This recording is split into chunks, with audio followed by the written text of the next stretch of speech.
Have you ever felt invisible, like you're standing right there, but no one truly sees you? Tonight's story will stay with you long after the last word is spoken. Before we start, drop a comment and let us know where you're listening from tonight. We love seeing our community spread across the globe. Now let's begin.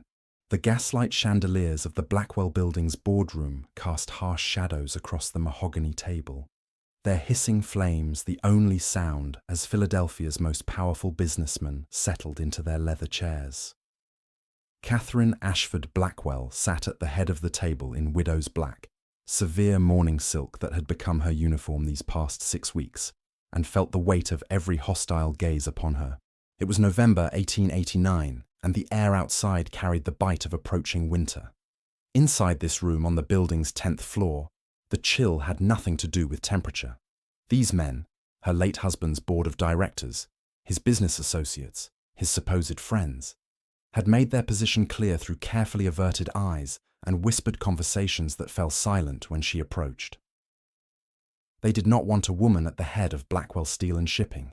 "Gentlemen," said Harrison Webb, the company's attorney, adjusting his spectacles with hands that trembled slightly. "We are gathered for the formal reading of James Ashford Blackwell's last will and testament."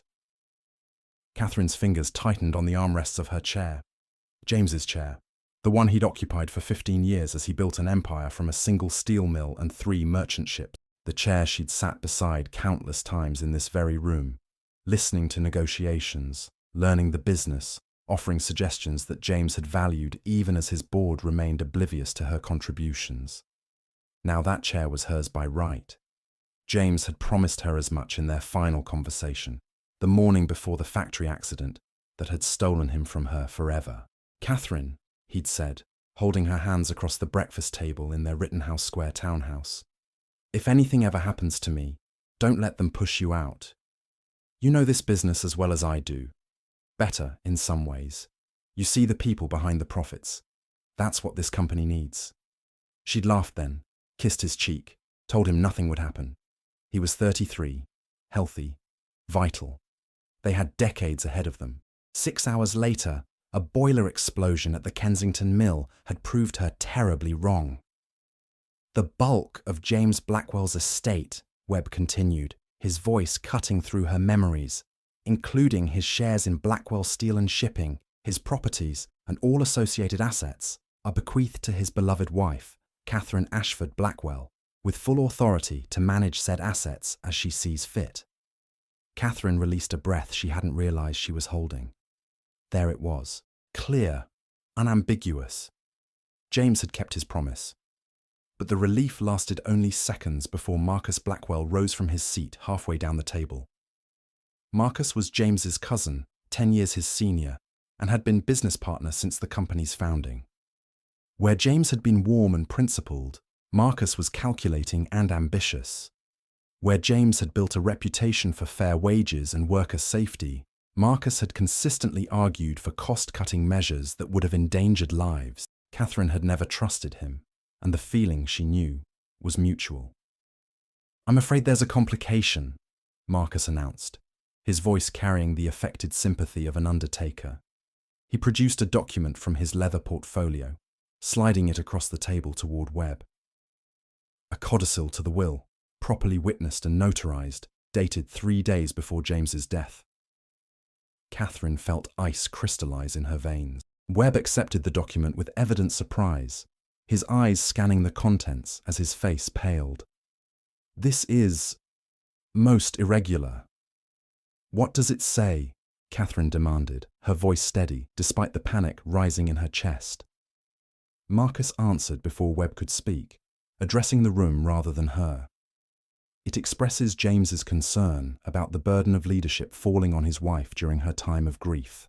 It suggests that I, as his partner and someone with 15 years' experience in the business, should serve as executor of the estate and president of the company until such time as Mrs. Blackwell feels prepared to assume these responsibilities, if indeed she ever does." The room erupted in murmurs. Catherine sat frozen, her mind racing. James would never have written such a thing. Never. They had discussed her role explicitly, repeatedly.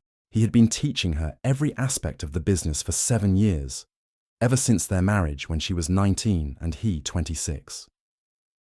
"That's a forgery," she said clearly, cutting through the noise. "My husband would never have written that." "I understand your distress," Marcus said with false gentleness. "Grief can make it difficult to accept reality. But the document is perfectly legal, witnessed by 2 of our clerks, and reflects James's genuine concern for your welfare." "Concern?" Catherine stood, her hands flat on the table. "James spent 7 years ensuring I understood every aspect of this business. He brought me to negotiations, taught me to read financial reports, and consulted me on every major decision. He wouldn't suddenly decide I was incapable 3 days before his death." "Perhaps he had a premonition," Marcus suggested smoothly.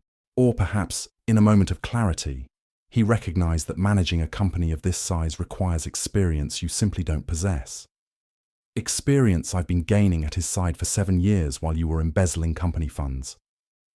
The accusation hung in the air like smoke. Catherine hadn't planned to say it. Not yet. Not here. But Marcus's smugness had cracked her control. She'd discovered the discrepancies only 2 weeks ago while reviewing the accounts James had kept in his private study. Irregular payments to shell companies, missing inventory, inflated supplier costs.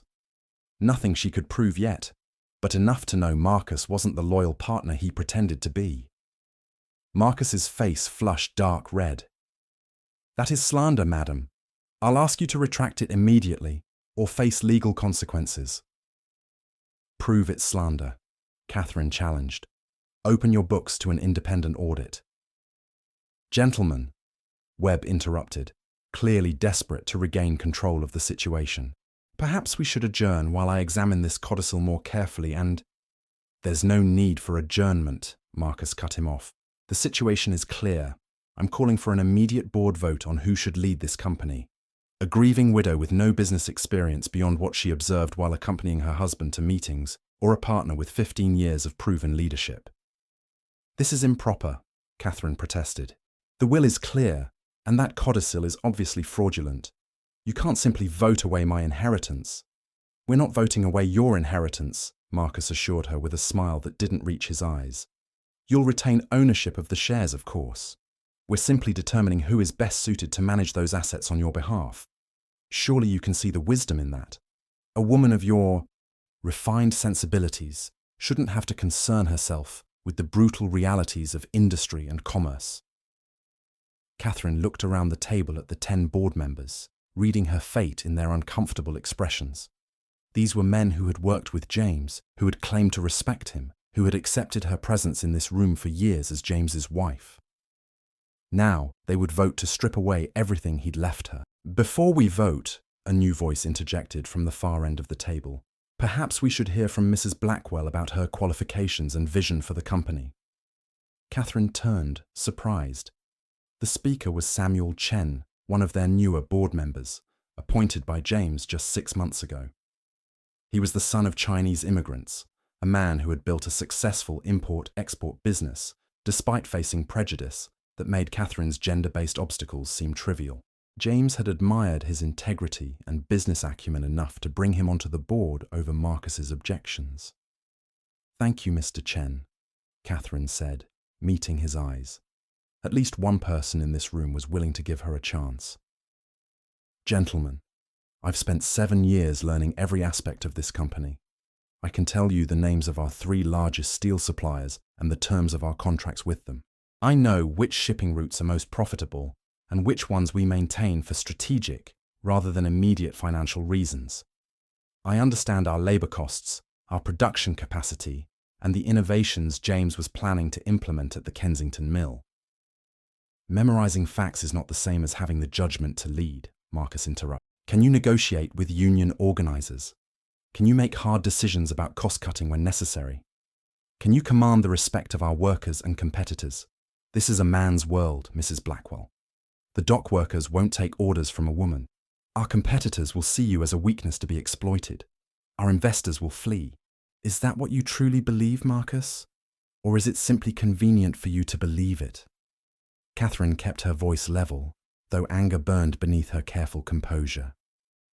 Because from where I stand, it seems you're more concerned about your own position than about what's best for this company. I'm concerned about preserving what James built, Marcus shot back, and I'm not alone in that concern. I've spoken with other board members, and we agree that this company needs experienced male leadership. It's nothing personal, Catherine. It's simply business reality. Before she could respond, the boardroom door opened and a young woman entered, her entrance so perfectly timed that Catherine instantly knew it had been choreographed. She was perhaps 22 or 23, dressed in the height of fashion, a walking dress of hunter green velvet with elaborate beading that must have cost a small fortune. Her blonde hair was arranged in the latest style beneath a fashionable hat, and she carried herself with the confidence of someone who had never been told no in her life. Catherine's stomach dropped as she recognized her. Lily Ashford, her own cousin, daughter of her father's brother. A girl Catherine had helped come out into society just 3 years ago, who had stayed with Catherine and James for a season while her own parents travelled abroad. "I apologise for the interruption, gentlemen," Lily said with a pretty smile, her eyes not quite meeting Catherine's. "Mr. Blackwell asked me to attend today to discuss my role in the company's future charitable endeavours. The tolerances you're claiming are impossible with this design," Victor was saying, gesturing at the technical drawings. "The cylinder pressure alone would cause warping at these temperatures. Either your specifications are wrong, or your equipment will fail within 6 months. The presenter, a red-faced American engineer, bristled. "Sir, I assure you our calculations are—" "Your calculations assume ideal conditions that don't exist in actual production environments," Victor interrupted. "I've run 3 steel mills for 12 years. I know what happens when theory meets reality." Catherine found herself intrigued before she even saw his face. When Victor turned slightly, she got her first clear look at him. Tall, as Chen had said, with dark hair silvered at the temples, sharp features, and eyes that assessed everything with engineering precision. He wore well-tailored clothes, but his hands showed the calluses of someone who'd worked machinery himself, not just ordered others to do it. "Mr. von Steinberg," Chen said, approaching smoothly, "may I introduce Mrs. Catherine Blackwell of Blackwell Steel and Shipping?" Victor's gaze shifted to Catherine, and she saw him catalogue her appearance in an instant. The severe business attire, the journal tucked under her arm, the lack of a male escort. His expression remained neutral, revealing nothing about what conclusions he'd drawn. "Mrs. Blackwell," he said with a slight bow, "my condolences on your husband's death. I read about the factory accident, a tragedy that could have been prevented with proper safety protocols." Catherine blinked, surprised by the directness. Most people offered vague platitudes about James being taken too soon or at peace now. Victor von Steinberg simply stated the truth. James had died in an accident that better safety measures might have prevented. "You're right," she said, meeting his eyes. James was implementing new safety procedures when he died. The boiler that exploded had been scheduled for replacement, but the maintenance had been delayed due to cost concerns. Cost concerns. Victor's tone made clear what he thought of that reasoning. "I assume those cost concerns have disappeared now that the company has paid for funerals, settlements with workers' families, and lost production time, not to mention the damage to equipment. Actually, the company is now run by someone who still prioritizes short-term cost savings over long-term safety and efficiency," Catherine said, "which is one reason I'm here, to understand what innovations we should be implementing, even if current management is too short-sighted to do so." Something shifted in Victor's expression. "Current management? You don't run the company?" "Not at present. My husband's will left everything to me, but his business partner convinced the board I was too incompetent to manage a steel company. I'm working to prove them wrong." She waited for the usual response. Sympathy or worse, agreement that a woman couldn't handle such responsibilities. Instead, Victor studied her with the same analytical intensity he'd brought to the rolling mill specifications. "What do you know about the Bessemer process?" he asked abruptly. Catherine didn't hesitate. "It's a method of mass-producing steel by blowing air through molten pig iron to remove impurities. The oxidation process is exothermic, so no external fuel is needed once the reaction begins. It produces steel more quickly and cheaply than traditional methods, but the process can be difficult to control. The carbon content is harder to regulate precisely. Problems with the basic Bessemer method. High phosphorus content in the ore can't be removed without using a basic refractory lining instead of the standard acidic lining, the Gilchrist-Thomas process. Also, the nitrogen from the air can make the steel brittle unless you use open hearth methods for comparison. And enough. Victor held up a hand, but Catherine saw approval in his eyes. You know the technical details. Can you read a production schedule? Yes. Financial statements? Yes. Negotiate with union representatives? I haven't had the opportunity, since my husband handled most labor negotiations, but I speak German, French, and Italian. I understand the economic pressures on workers' wages, and I'm not stupid enough to think you can run a factory efficiently if your workers are constantly on strike. So yes, I believe I could negotiate effectively. Victor turned to Chen. This is the woman they removed from company leadership. The board felt a woman couldn't command the necessary respect, Chen said diplomatically. The board is composed of idiots. Victor turned back to Catherine. Mrs. Blackwell, I came to America to study your manufacturing innovations and potentially identify partnership opportunities. I've been deeply disappointed by what I've found. Most American manufacturers are more interested in profit margins than in actual innovation. But you ask intelligent questions and understand the fundamentals. Tell me about your company. For the next hour, Catherine and Victor discussed steel production, shipping logistics, labor relations, and modernization strategy. He challenged every statement she made, questioned her assumptions, and pushed her to defend her positions with data rather than generalities. It was exhilarating. Other exposition attendees occasionally tried to interrupt, but Victor dismissed them with brutal efficiency. I'm having a technical discussion. Come back later. When they finally paused, Victor said, You should be running that company, not this Marcus person. What's your plan to reclaim it? Build a coalition of investors and board members who recognize that competence matters more than gender, Catherine said.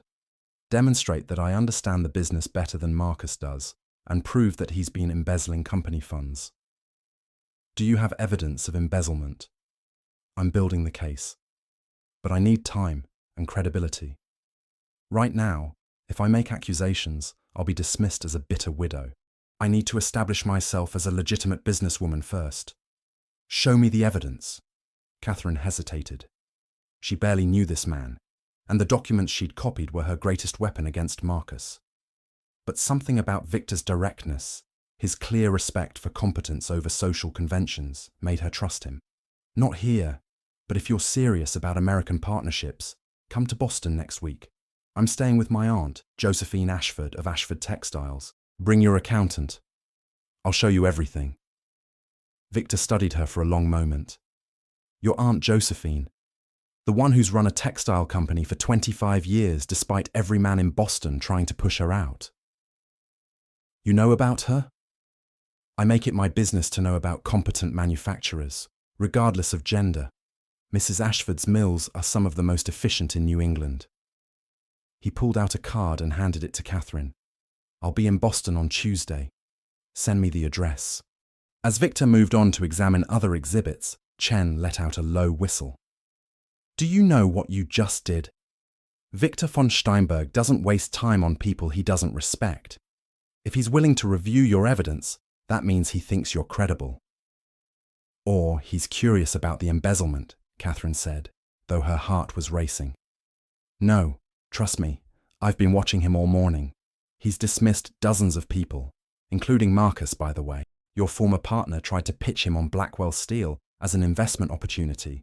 Von Steinberg called him a parasitic fool who understands accounting but not industry, and walked away mid-sentence. Catherine couldn't help but smile. I wish I'd seen that. It was memorable. But Mrs. Blackwell, you should know, if von Steinberg does agree to help you, he'll expect results. He has a reputation for being brilliant but absolutely ruthless with incompetence. Working with him won't be comfortable. I don't need comfort, Catherine said. I need effectiveness. The rest of the afternoon passed in a blur of technical demonstrations and networking. Catherine collected cards, asked questions, and made mental notes about which innovations Blackwell Steel should be implementing. By the time the exposition closed for the day, she had filled her journal with observations and her head with possibilities. She was so absorbed in reviewing her notes that she didn't notice Marcus until he deliberately stepped into her path near the exit. Catherine, how unexpected to see you here. Her former partner looked prosperous in expensive new clothes, paid for, no doubt, with embezzled company funds. Lily stood beside him, her earlier confidence somewhat diminished. She wouldn't meet Catherine's eyes. Mr. Blackwell, Catherine said coolly, deliberately using his surname rather than his first name. They were no longer family. I'm surprised you're here. I would have thought you'd be too busy running the company James built into the ground. Marcus's smile tightened. On the contrary, the company is thriving under my leadership. The board is very pleased with our new direction. What new direction would that be? The one where you take out massive loans while implementing no actual improvements? Or the one where you continue using outdated production methods because you're too ignorant to understand the technology you're rejecting? My dear Catherine, your bitterness is understandable but unbecoming. Perhaps if you spent less time playing at business and more time accepting your new circumstances, you'd be happier. Perhaps if you spent less time embezzling and more time actually learning about steel production, the company wouldn't be heading for bankruptcy. Lily gasped softly. Marcus's face flushed dark red. That's slander. I could have you prove it's slander. Catherine kept her voice level, though her pulse hammered. Open your books to an independent audit. Let's see where all those mysterious expenses are going. The books are none of your concern anymore, Marcus hissed. You had your chance to be part of this company's future, and you squandered it by overestimating your abilities. Now you're nothing but a resentful widow with delusions of competence. Whereas you're a thief with delusions of adequacy, Catherine replied. Tell me, Marcus, how many of those business expenses you've been charging actually benefit the company versus your personal accounts? Catherine, please, Lily interjected quietly. This isn't helping anything. Catherine turned her attention to her cousin. You're right, Lily. Nothing I say will help, because Marcus has already decided that my gender invalidates my intelligence. But perhaps you should ask yourself why he's so desperate to silence me. What is he hiding that makes him this defensive? She walked away before either of them could respond, her hands shaking with suppressed rage. But beneath the anger, she felt something else. Satisfaction. Marcus was rattled. She'd gotten under his skin by threatening to expose his corruption, and his reaction had confirmed what she suspected. He had something to hide. That evening, back at the hotel, Catherine received an unexpected visitor. Lily arrived alone, without Marcus, looking miserable. May I come in? She asked quietly. Catherine considered refusing, then stepped aside. 5 minutes. Lily entered, perching nervously on the edge of a chair while Catherine remained standing, arms crossed. I've been doing the charitable work Marcus assigned me, Lily began. Reviewing requests for company donations, visiting workers' families, that sort of thing. And Catherine, some of the things I've seen, the housing conditions, the wages, the way injured workers are treated. It's not what James would have wanted. No, Catherine agreed coldly. It's not. But you chose to work with the man who's destroying everything James built, so you don't get to pretend to be shocked now. I didn't know. Lily's eyes filled with tears. Marcus said he was going to honor James's legacy. He said you were too emotional to run the company properly, that you needed time to grieve. He made it sound like he was protecting you. And you believed him because it was easier than supporting me. Yes. Lily's admission was barely audible. You're right. I took the easy path because Marcus was offering me something I wanted, a position, respect, the chance to do work that mattered. And I was jealous. Catherine blinked, surprised. Jealous? You had everything I wanted. A husband who respected your mind, a position in the business world, independence. I grew up being told my only value was my beauty and my ability to marry well. You showed me there were other options, and then I resented you for having what I wanted. Lily wiped her eyes. But Catherine, I'm seeing things now that I can't ignore. Marcus is diverting funds meant for worker safety. He's cutting corners on equipment maintenance, and some of his business expenses are clearly fraudulent. I've seen the receipts. Why are you telling me this? Because you were right about him. And because I need to know if you'd let me help you. If you're trying to take back the company, I have access to records you don't. I could copy documents, provide testimony about what I've seen. I know I don't deserve your trust or your forgiveness, but I want to make this right. Catherine studied her cousin, looking for signs of manipulation or deceit. What she saw was genuine remorse, and more importantly, genuine anger at being used. If you betray me again, Catherine said quietly, I will destroy you. I have nothing left to lose, Lily, which makes me very dangerous. Do you understand? I understand. And Catherine, I'm sorry. I'm sorry for everything. Sorry doesn't give me back what I lost, but useful information might. Catherine made a decision. Come to Boston next Tuesday. Bring whatever documents you can safely copy. We're meeting with Victor von Steinberg, an Austrian industrialist who might be willing to help. If you're serious about this, prove it. After Lily left, Catherine sat by the window, watching darkness fall over Philadelphia. Her city, her company, her fight. Marcus thought he'd won by isolating her, by turning even her family against her. But he'd made mistakes. He'd underestimated her knowledge, dismissed her capability, and assumed she'd simply accept defeat. He was about to learn how wrong he'd been. Tuesday morning in Boston dawned cold and clear, the kind of November day that turned breath to frost and made Catherine grateful for the warm wool of her business suit. Victor von Steinberg arrived at Aunt Josephine's precisely at 10 o'clock, accompanied by a thin, nervous-looking man he introduced as Heinrich Adler, his accountant. Josephine greeted them in the library, where Catherine had spent the past 3 days organizing evidence into a comprehensive presentation. The massive oak table was covered with ledgers, receipts, correspondence, and financial statements. A paper trail of Marcus's corruption laid out like evidence at a trial. Mr. von Steinberg, Josephine said, shaking his hand with the firm grip of someone who'd spent decades in business meetings. I've heard impressive things about your Austrian mills. Welcome to Boston. Mrs. Ashford, your reputation precedes you as well. I was told by a textile manufacturer in Vienna that your efficiency standards are the benchmark he aspires to match.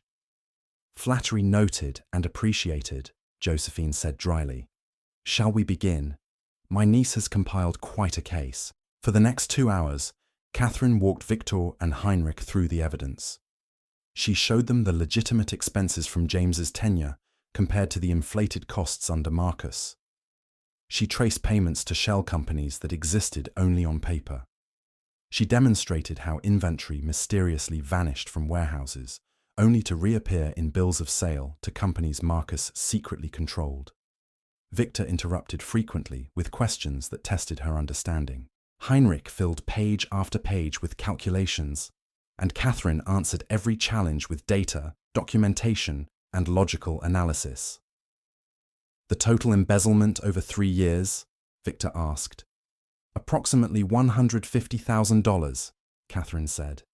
Enough to have modernized 2 of our mills with Bessemer converters and still had money left for worker safety improvements. But not enough to bankrupt the company, Victor observed, which means Marcus is smarter than I gave him credit for. He's stealing enough to enrich himself while keeping the company functional enough that no one notices the drain. Until now, Josephine added. Catherine's documentation is thorough enough to stand up in court. Victor leaned back, steepling his fingers.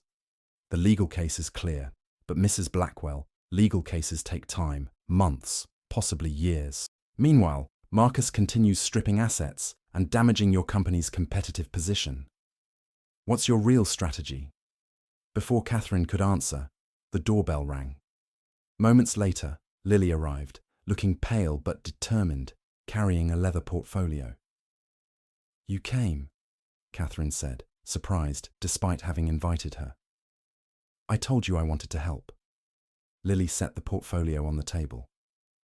"These are copies of documents from the past 6 months. Expense reports, correspondence with suppliers, meeting minutes where Marcus discussed restructuring that I now realize meant dismantling safety protocols. And this." She pulled out a separate folder. "These are personal notes I've kept about conversations I've overheard." Victor examined the documents with interest. "Miss Ashford, are you aware that providing these documents could have legal consequences for you? Marcus could claim you stole proprietary information." "I'm aware," Lily said quietly. "But what he's doing is wrong. The workers are suffering because Marcus would rather steal than invest properly. I won't be part of that anymore." "Why the change of heart?" Victor asked bluntly. "Because 3 days ago, a boiler nearly exploded at the Kensington mill, the same one where James died.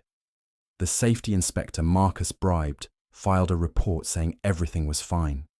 But I was there visiting, and I saw workers running out, terrified. One man told me it was only luck that prevented another disaster. That's when I realized I was helping Marcus kill people." Lily's voice shook. "I can't do that, not even for the position he offered me." Catherine felt her anger at Lily soften slightly. Her cousin was weak, perhaps, but not evil. When faced with the reality of what her choices supported, she'd found some backbone. "These documents confirm what Catherine suspected," Heinrich announced after reviewing Lily's portfolio. "The embezzlement is systematic and ongoing. Mr. von Steinberg, with this evidence, we could—" "Wait," Victor interrupted. "Before we discuss strategy, I need to understand something, Mrs. Blackwell." He turned his sharp gaze on Catherine. "Why do you want this company back? Is it revenge against Marcus? Sentiment about your husband's legacy? Or do you actually have a vision for what Blackwell Steel could become?" The question caught Catherine off guard. She'd been so focused on proving Marcus's corruption that she hadn't articulated her larger purpose. "All of those reasons," she admitted. "But mostly, James believed business should do more than generate profit. He believed companies had responsibilities to their workers, their communities, their futures. He was implementing safety protocols that cost money but saved lives. He was planning to modernize not because it was cheapest, but because it was right. Marcus has reversed all of that, and every day he's in control, people are at risk." "Noble sentiments," Victor said. "But sentiments don't run steel mills. What's your actual business plan?" Catherine felt her spine stiffen. "Implement Bessemer converters to modernize production. Invest in worker safety and training. Skilled, healthy workers are more productive than injured ones. Expand shipping operations to take advantage of new trade routes. Build relationships with European manufacturers who want reliable American partners. And create a reputation for quality that commands premium pricing instead of racing to the bottom on cost." "How would you finance modernization?" "Reinvest the money Marcus has been stealing. Seek partnerships with manufacturers who value innovation, like you. And," she paused, choosing her words carefully, "issue new shares to investors who want to support a company with both strong ethics and strong returns." Victor's expression remained neutral, but Catherine sensed she'd passed some kind of test. "Heinrich," he said, "what would you estimate Blackwell Steel is worth currently under Marcus's mismanagement?" The accountant consulted his notes. Given the evidence of embezzlement, deferred maintenance, and lost market opportunities, approximately $3 million, though that value is declining. And under competent management with modernization, $5 million within 3 years, possibly more if Mrs. Blackwell's shipping expansion succeeds. Victor stood and walked to the window, looking out over Boston Common, where the last autumn leaves clung to bare branches. The room fell silent, everyone waiting for his verdict. "I came to America looking for investment opportunities," he said finally. "I expected to find them in technology, perhaps in manufacturing partnerships. I did not expect to find them in corporate warfare. He turned back to face Catherine. But Mrs. Blackwell, you've presented me with something interesting. A well-managed company being deliberately run into the ground by a corrupt manager, with documented evidence of that corruption and a viable plan for recovery. Are you saying you'll help? Catherine asked, barely daring to hope. I'm saying I'll invest. If you can demonstrate you're capable of more than building legal cases, you need to prove you can actually run this company, not just complain about how Marcus is running it. How do I prove that when I don't currently control the company? Victor smiled, a sharp, predatory expression. You create a competitive threat. You start your own operation, demonstrate your competence publicly, make investors nervous about Marcus's leadership, and force a crisis. Mrs. Ashford, he turned to Josephine. I understand you've been looking to expand into industrial fabrics, materials for factory uniforms, safety equipment, that sort of thing. I've considered it, Josephine said cautiously. What if Blackwell Steel and Shipping, the legitimate one, under Mrs. Catherine Blackwell's leadership, partnered with Ashford Textiles to create an integrated manufacturing operation? Steel production, textile manufacturing, shipping logistics. We'd call it something new, say, Atlantic Industries. We'd announce it publicly, seek investors, and demonstrate exactly what competent management looks like. Catherine's mind raced. That would require significant capital. I can provide initial funding, call it $300,000 to start, enough to lease a mill, hire workers, and begin production. We'll use my existing relationships with European buyers to secure contracts.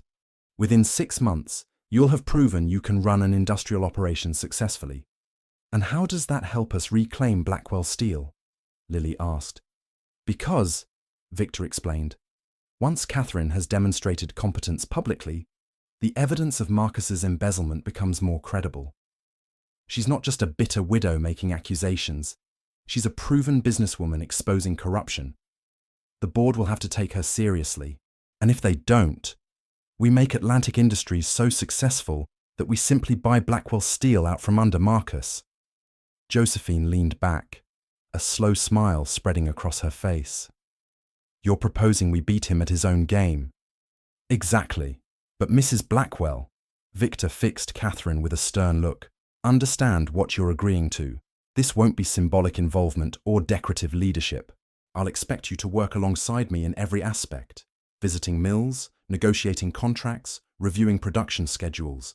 If you fail, you'll lose my investment, your aunt's capital, and any credibility you might have had. Are you prepared for that?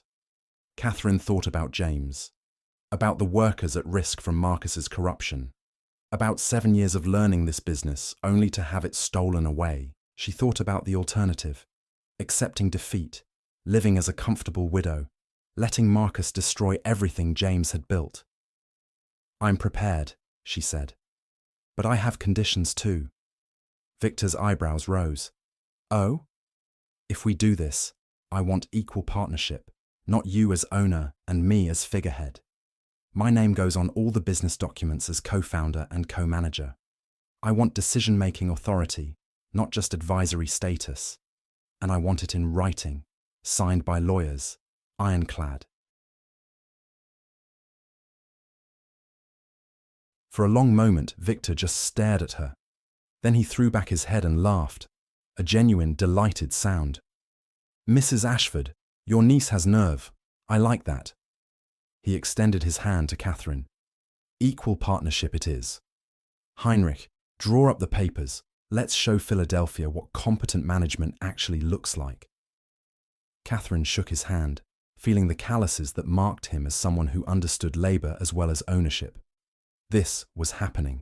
She was actually going to fight back, not through lawyers and legal proceedings, but by proving her competence in the most direct way possible.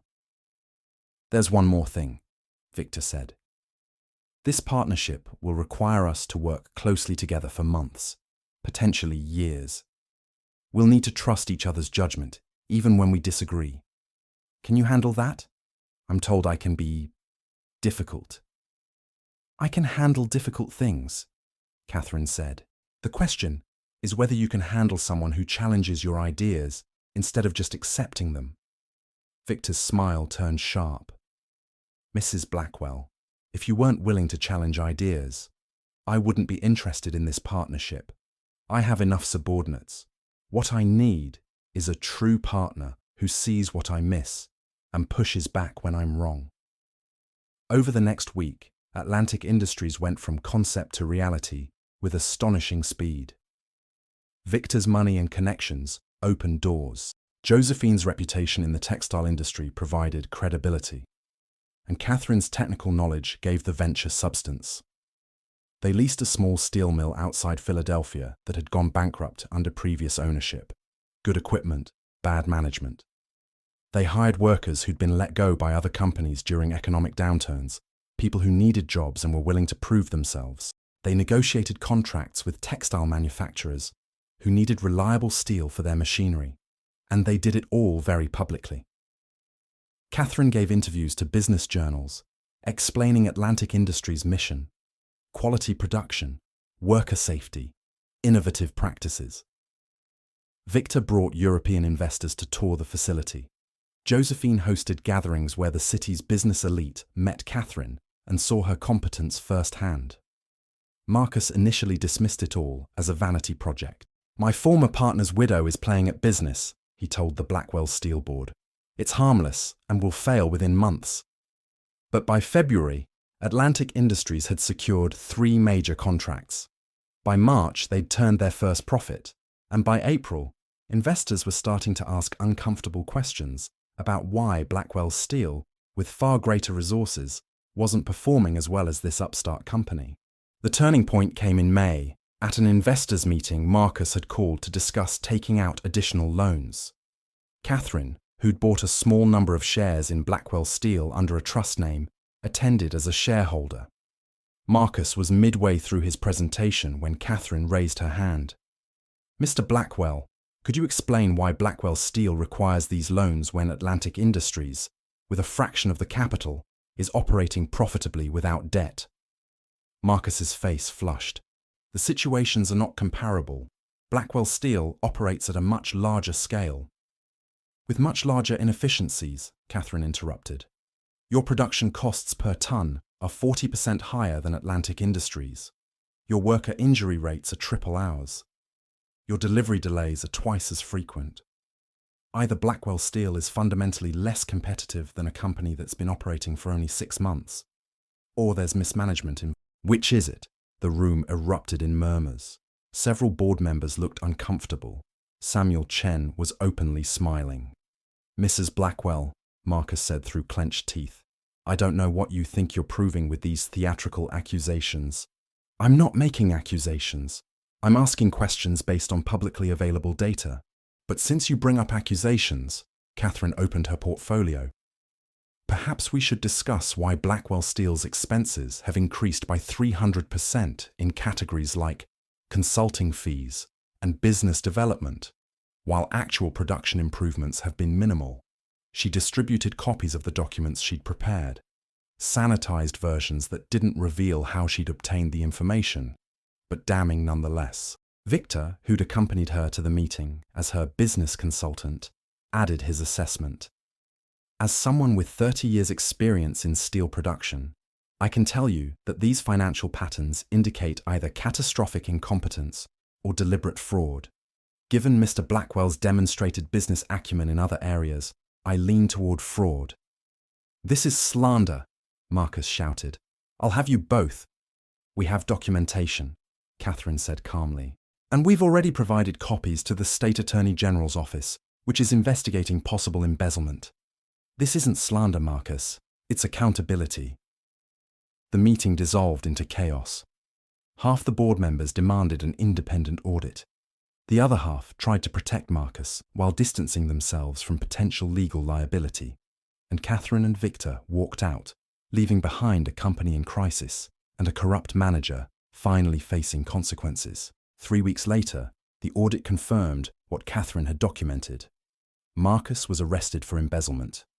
The board, facing shareholder lawsuits and reputational disaster, unanimously voted to ask Catherine to return as president. She accepted, on her terms. The boardroom looked different when Catherine entered it as president rather than as a widow begging for her inheritance. Same mahogany table, same leather chairs, same view of Philadelphia's financial district 10 stories below. But now she sat at the head of the table with authority earned rather than inherited, with Victor beside her as partner and the board members watching her with respect instead of dismissal. "Gentlemen," Catherine began, "we have significant work ahead. Blackwell Steel has lost ground during the past year, delayed modernization, damaged relationships with suppliers, deferred maintenance that's put workers at risk. But the foundation James built is still sound.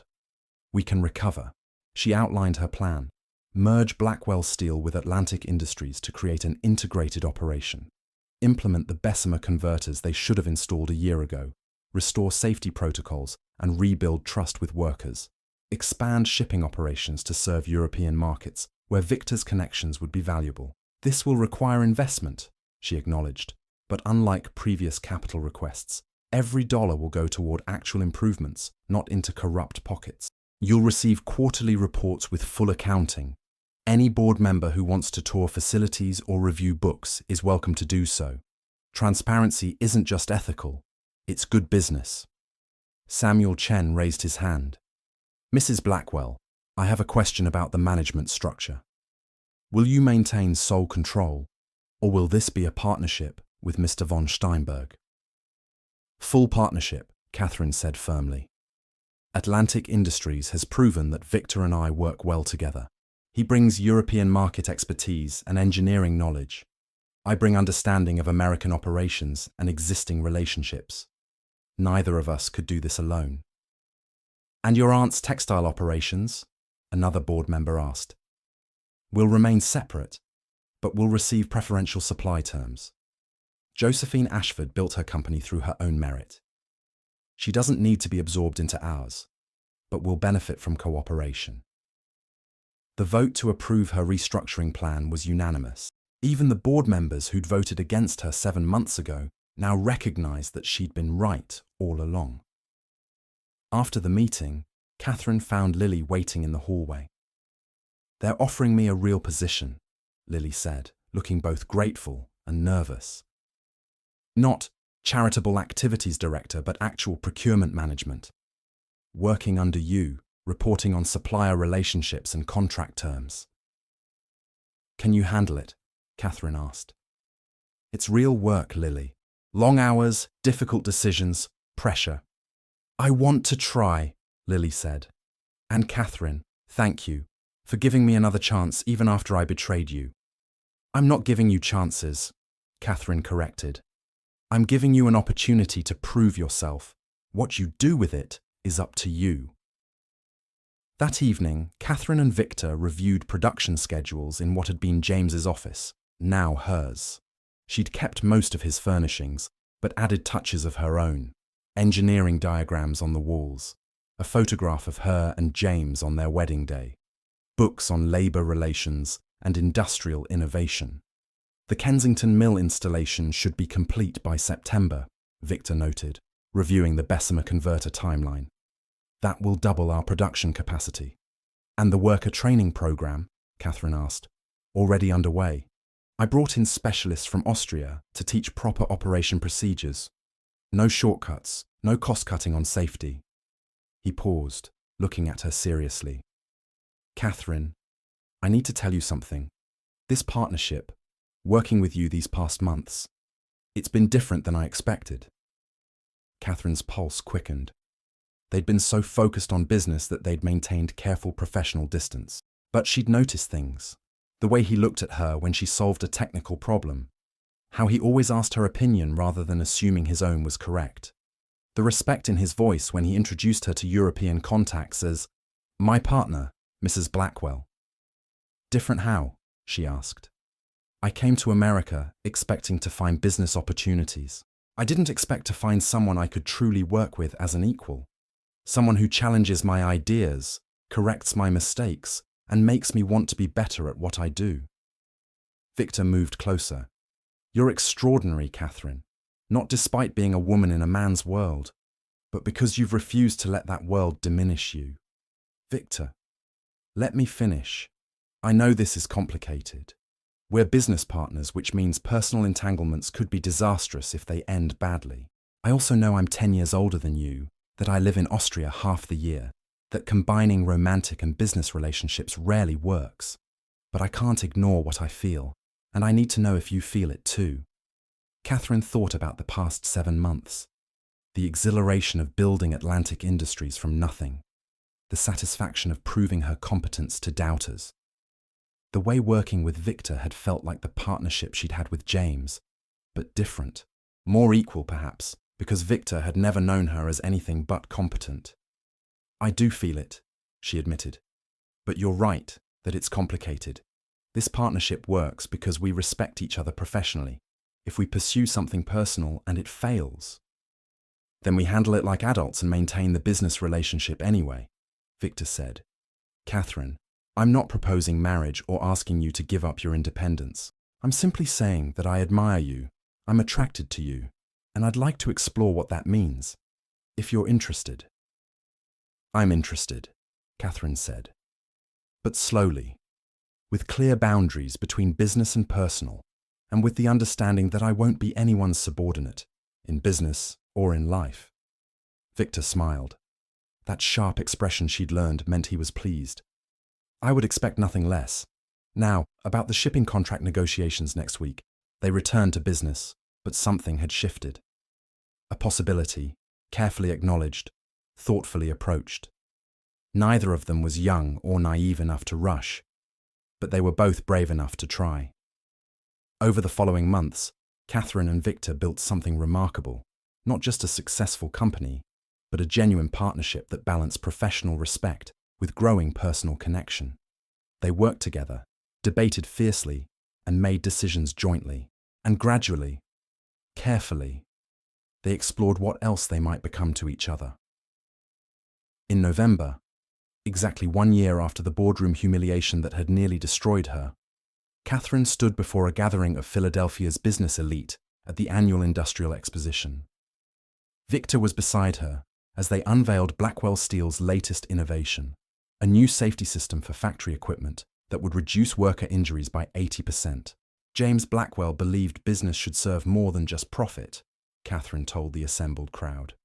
He believed companies had responsibilities to their workers, their communities, and their futures. This past year has taught me that those principles aren't just noble. Miss Ashford has agreed to serve as our Director of Charitable Initiatives, Marcus announced with evident satisfaction, a role that will put a refined, respectable face on our company's community involvement. Exactly the kind of position appropriate for a lady of quality. The message was unmistakable. Marcus was presenting Lily as his version of what a woman's role in the company should be: decorative, charitable, confined to appropriate feminine spheres.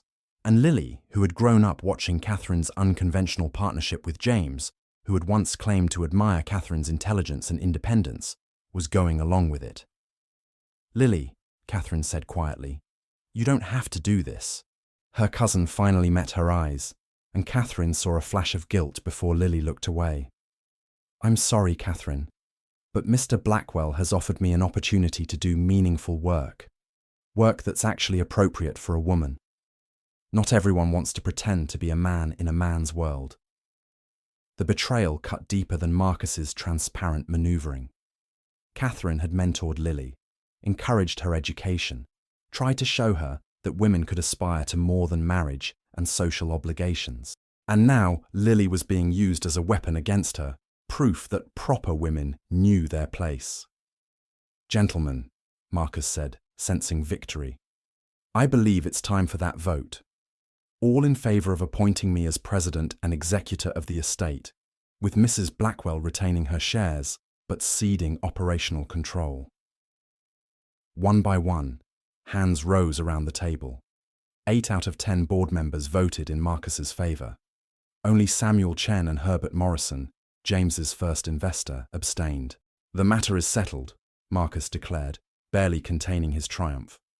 Mrs. Blackwell, I'll need you to surrender your office keys and any company documents in your possession.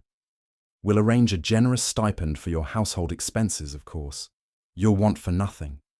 Accept my inheritance, Catherine said bitterly. Accept my husband's legacy. Accept justice.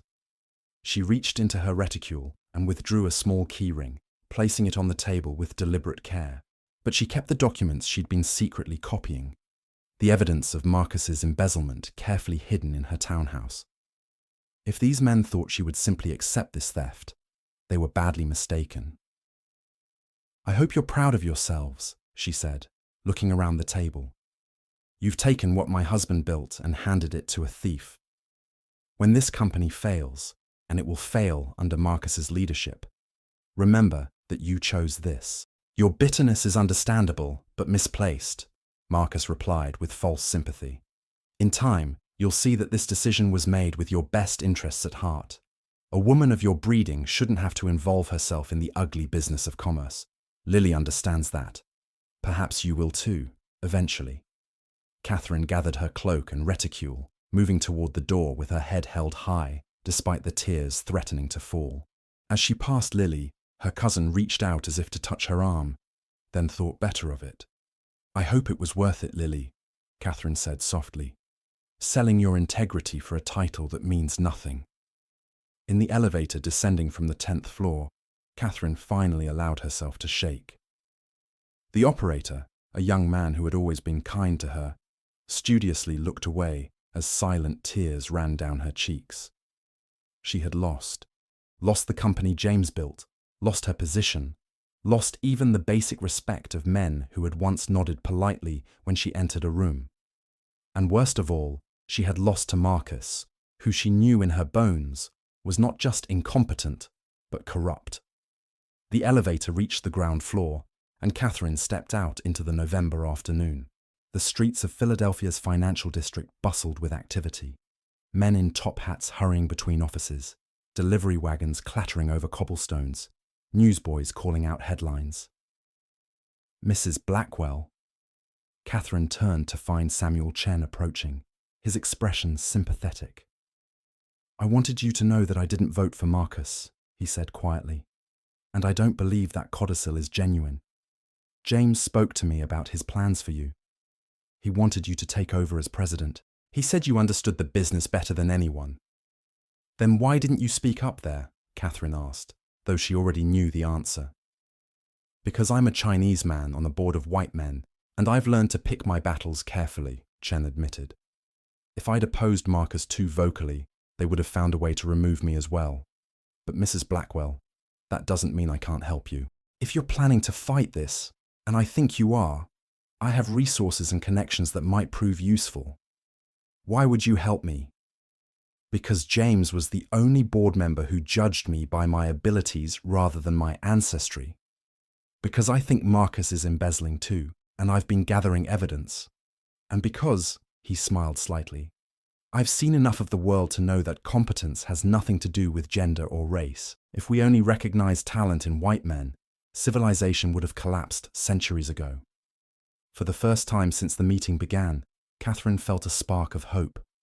I need to think, she said. I need time to plan. But Mr. Chen, thank you. For abstaining, and for this. When you're ready to fight, let me know, Chen said. Marcus has made many enemies on his way up. He just doesn't realize how many of us are waiting for the right moment to push back. As Catherine hailed a carriage to take her home, she looked back at the Blackwell building. 10 stories of granite and glass. James's monument to what ambition and integrity could build together. Marcus thought he'd won today. He thought Catherine would retreat to her townhouse, accept her stipend, and fade into comfortable widowhood. He was wrong. Marcus had taken her company, but he'd made a critical mistake. He'd underestimated her completely. She had spent 7 years learning this business, not as an ornament, but as James's true partner. She knew where the weaknesses were, where Marcus had been cutting corners, where his corruption had left vulnerabilities. And now, with nothing left to lose, Catherine was free to fight without restraint. The carriage rolled away from the financial district toward Rittenhouse Square. Catherine watched the city pass by, the elegant townhouses giving way to the industrial waterfront, smokestacks rising against the grey November sky. the life and commerce of a city built on steel and shipping. Her city, her company, regardless of what any board vote said. She had 6 weeks of widow's mourning left, 6 weeks before she could properly re-enter society. 6 weeks to plan, to gather evidence, to build her case. 6 weeks to transform herself from grieving widow into something Marcus had never anticipated, a woman with nothing to lose and everything to gain. By the time the carriage pulled up to her townhouse, Catherine had made her decision. She wouldn't accept defeat. She would rebuild, reclaim, and prove that competence had nothing to do with gender and everything to do with justice. The fight was just beginning. James Blackwell believed business should serve more than just profit, Catherine told the assembled crowd. He believed companies had responsibilities to their workers, their communities, and their futures. This past year has taught me that those principles aren't just noble, they're profitable. Safe workers are productive workers. Ethical practices build customer loyalty. Innovation requires investment, not just cost-cutting. She gestured to the safety system on display. This equipment will save lives. It will also save money. Fewer injuries mean less downtime, lower insurance costs, better worker morale. That's what James understood that so many still miss. Doing right and doing well aren't opposites. They're partners. The applause was genuine. Even businessmen who'd dismissed her a year ago now nodded in agreement. She'd proven herself not through words but through results. After the presentation, Marcus's replacement on the board, a genuine steel expert named Thomas Wright, approached her. "Mrs. Blackwell, exceptional work. James would be proud." "Thank you, Mr. Wright, though the credit belongs to the entire team." She glanced at Victor, who was discussing technical specifications with a group of engineers. Partnership makes everything possible.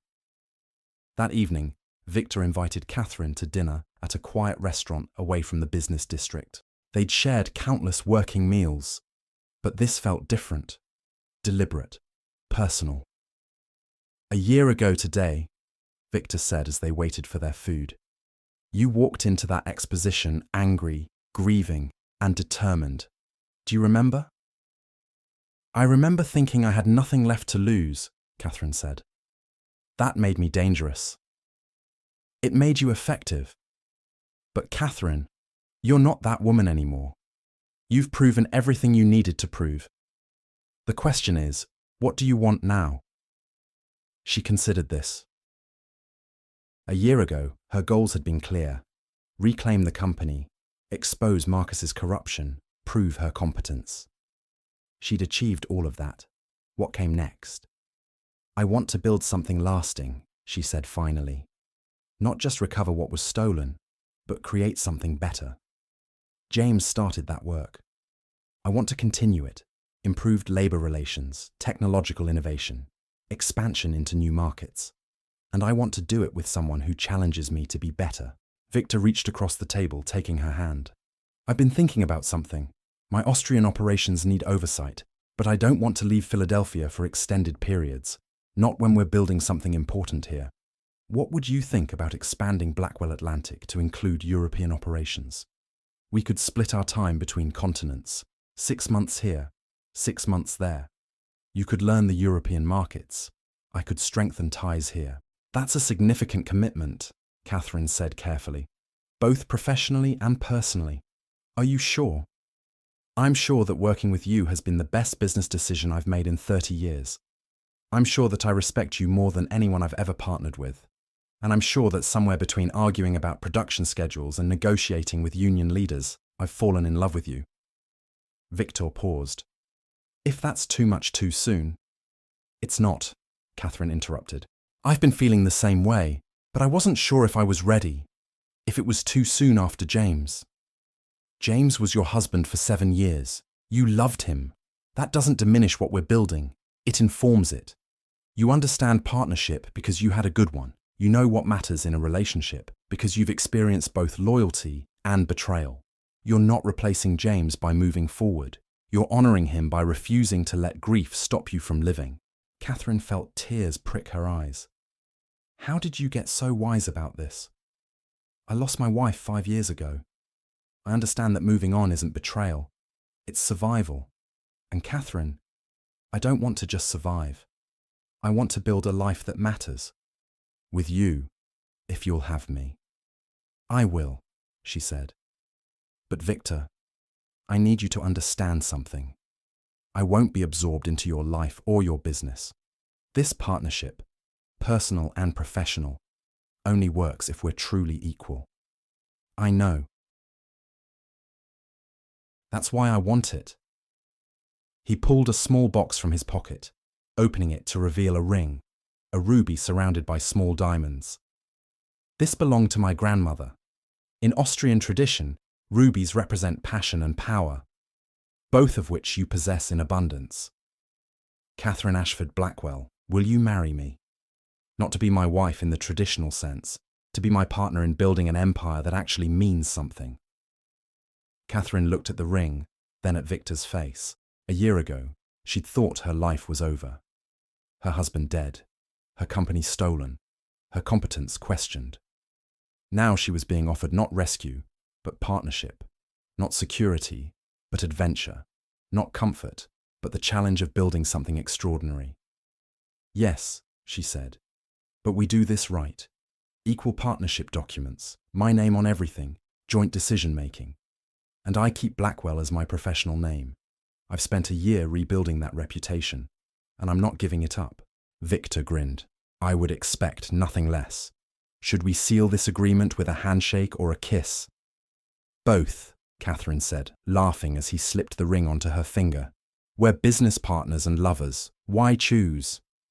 The offices of Blackwell Steinberg Industries occupied an entire floor of a new building in Philadelphia's financial district, with additional headquarters in Vienna. Catherine stood at the window of her office, watching the city she'd fought so hard to prove herself in, now preparing to leave for 6 months in Austria. Mrs. Steinberg? Her assistant, Lily, who'd proven herself capable enough to earn genuine responsibility, knocked at the door. The carriage is ready, and Mr. Chen is here to see you before you leave. Samuel Chen entered, carrying a portfolio. Last-minute contract reviews before your voyage. Also, congratulations on the Philadelphia Inquirer article. Woman industrialist transforms American manufacturing. Quite a change from a year ago when they called you an unlikely business proprietor. I prefer results to reviews, Catherine said, though she was pleased. How are the new safety standards being received? Remarkably well. 3 other companies have adopted our protocols.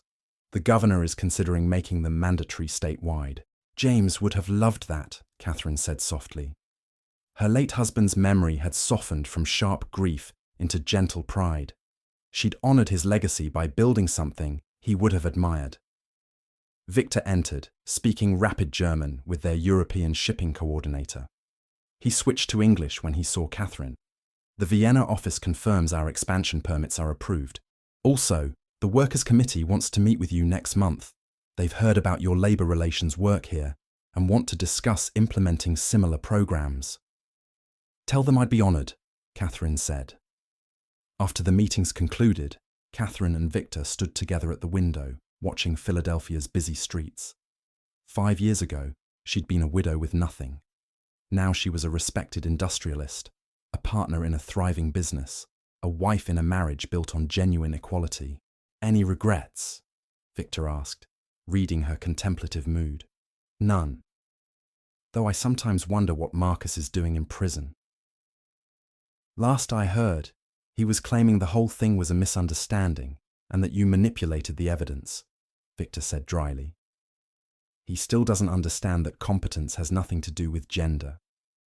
His loss, Catherine said. Lily, on the other hand, she's become genuinely good at her job. People can change if they're willing to do the work. Speaking of work, Victor said, I have something for you. He handed her a leather folder. Inside was a proposal for a new venture, a training institute for women interested in business and industry. I thought you might want to teach others what you've learned. Show them that business isn't just a men's club, it's a place for anyone with talent and determination. Catherine felt her eyes sting with tears. This is perfect. When do we start? Whenever you're ready. You've proven everything you needed to prove, Catherine. Now it's time to help others do the same. As they prepared to leave for the docks and their ship to Europe, Catherine glanced back at the office one last time. The nameplate on the door read, Catherine Ashford Blackwell Steinberg, President and Co-founder, Blackwell Steinberg Industries. A year after being told she was too incompetent to inherit, she'd built an empire. 5 years later, she was preparing to transform an industry. And somewhere in there, she'd learned the most important lesson of all. Competence wasn't about gender, heritage, or social acceptance. It was about skill, determination, and the courage to fight for what you knew you deserved. Marcus had thought taking her company would destroy her.